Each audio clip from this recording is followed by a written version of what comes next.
आधीच जोस कसा टाकले माझा. हा तू नको अजून त्या डोक्यात घुसू. बोल काय बोलायचंय तुला ते. ऐकूनच घे ना आमच्यात आई तर फेशियल करायला जायचंय पार्लरला. कशाला करायचं का तुला फेशियल बिशियल?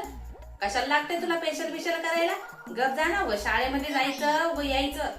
कशाला तुम्हाला फेशियल करतात ग 500 रुपये पाहिजे दे ना. फेशियल करायला तुला 500 रुपये पाहिजे? हा 500 रुपये पाहिजे. सोयाबीन कापायला चल म्हणजे कळन तुला 500 रुपये किती असतात ते. हा तिथं सोयाबीन दिवसभर उन्हात कापली ना मग कळन तुला फेशियल कसं होतंय आमचं. फेशियल तिथं रानामध्ये मगच कळन तुला.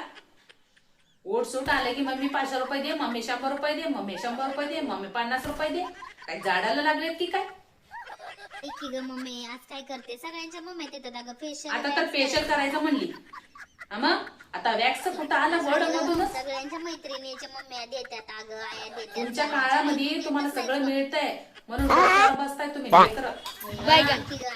आमच्या काळात आमची आई साधं ते 5 रुपये आमच्या काळात तर 5 रुपयाला किती फेरन लोली. आई म्हणत होती वक्त तोंड होते तसलं फेरन लोली बेरन लोली काय लावायचं नाही असं म्हणत होती आमची आई. आम्ही लहान असताना काय लावत नव्हतो आम्ही. आणि नंतर लग्न करून दिलं आमच्या आईने तर आमची सासू पावडर जरी लावलं तरी अशी डोळे काढायची मोठे मोठे. आता बी काढते. हा माहितीये का तुला.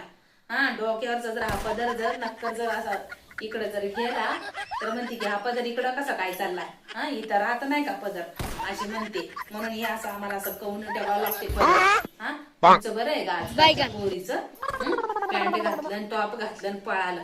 हा आम्ही आता पदर बी साड्या घालूनच राहतो. हा आणि डोक्यावर पदर राहते आमच्या. हा पदर जर पडला तर आमची सासूबाई म्हणायच्या की तुमच्या डोक्याला खिळा बडावा लागते खिळा. तो पदर तुमचा नीट राहत नाही असं म्हणत होती. चल ना ग तू पण चल आणि मी पण येते. चल ना गाई काही येत नाही बाय तुझं जाय. काय बी कर तिकडे जाऊन येऊ तुला 500 रुपये आणि 500 रुपये. हा मला तिथं जाऊन 15 दिवस सोयाबीन कापायला जावं लागेल मग. अगं आई चल ना ती आजी तशीच बोलते नको मी येत नाही. तुझी आजी तुला बी घरात घेत नाही आणि मला पण घेणार नाही घरामध्ये. विचारायची होऊन गेला ग माणूस त्या आजी पण तसलीच तू पण तसलीच.